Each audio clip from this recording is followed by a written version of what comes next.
Hello.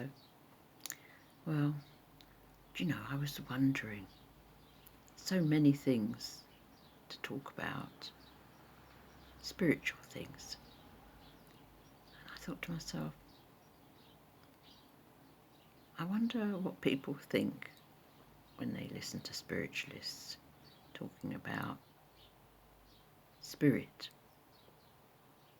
sitting for spirit, serving spirit,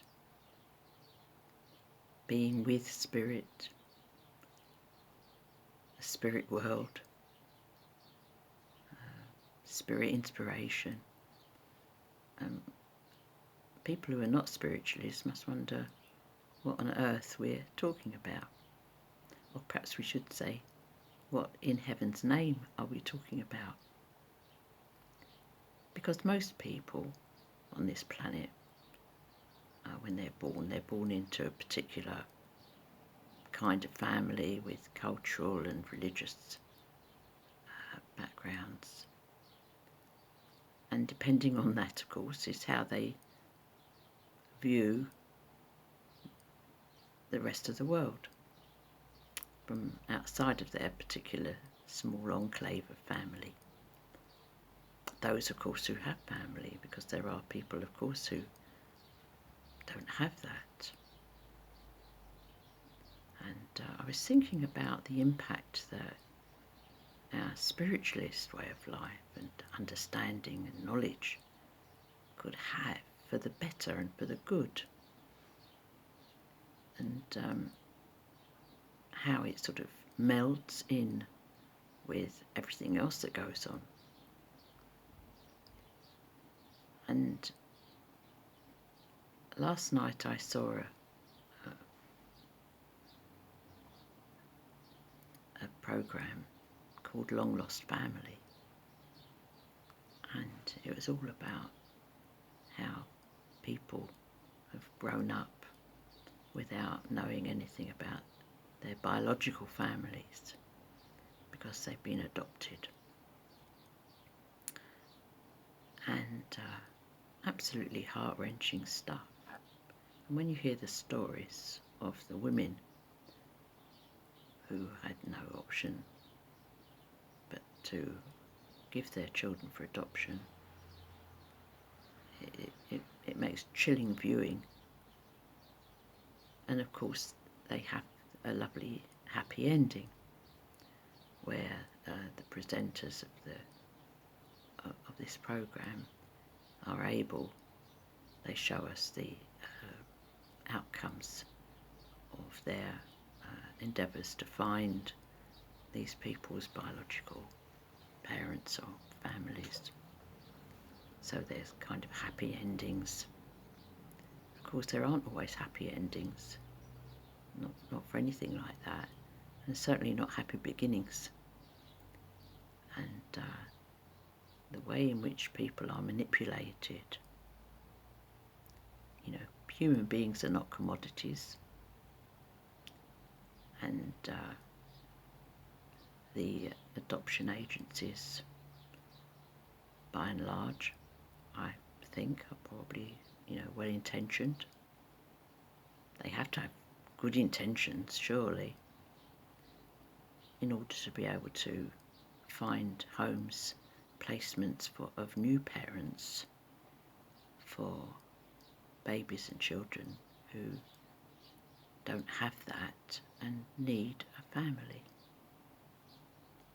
But underlying that, there are some unsaid and unthought of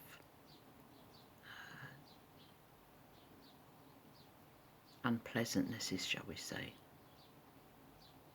Children that are earmarked for adoption by the agencies when the mothers are pregnant,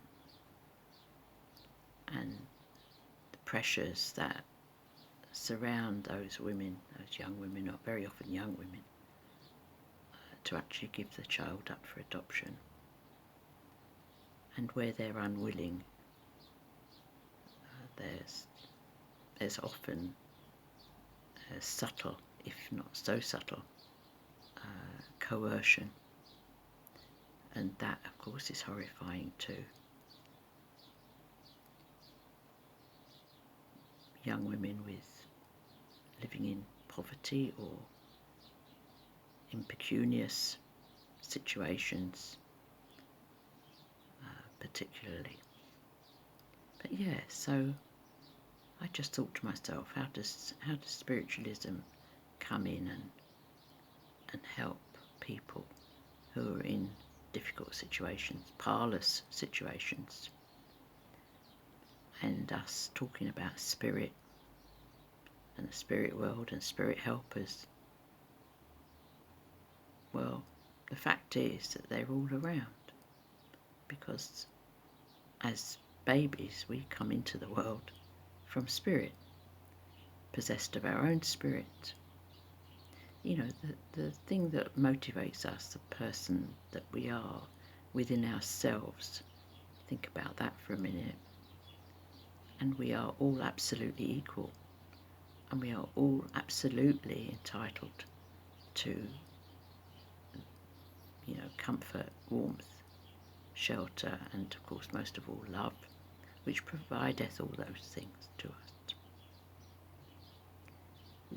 So I thought to myself, what is this spirit realization really? And I was looking around at all the various spirit guides. They're individuals in spirit, as we know, who have learned a great deal, both from earthly experience and from other supernal experience, if you like, of the Great Spirit. When we say Great Spirit, this is the creator of all there is, and people have different names for that, but it's all the same when it comes to the crunch.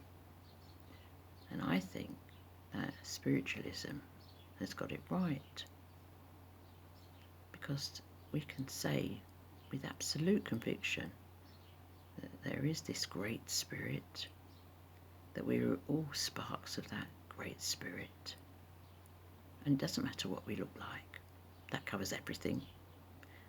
And it doesn't matter how we've lived our lives or living our life, we are still part of that great spirit, and as such are all entitled to have the respect of each other. And I think that's something that spiritualism can teach everybody. It doesn't matter what, you know, background they were born into, biologically speaking. And I was thinking of all the spirit guides that there have been, and some of course have become quite famous, like Chan with the great medium Ivy Northage, and White Eagle, who was a guide of Grace Cook. And you know, where mediums can bring forward spirit teachings from spirit, teachings from those spirit guides, it's just wonderful, isn't it? Because it just helps everybody. And I suppose one of the good things about us being able to chat like this is that it's only between thee and me, and nobody else needs to hear or be involved when you're listening and sort of tuning in.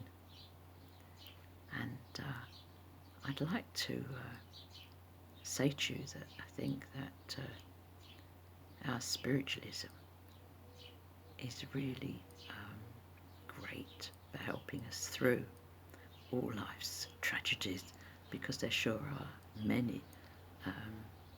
You know, that little program that I watched last night is just really the tip of the iceberg, isn't it?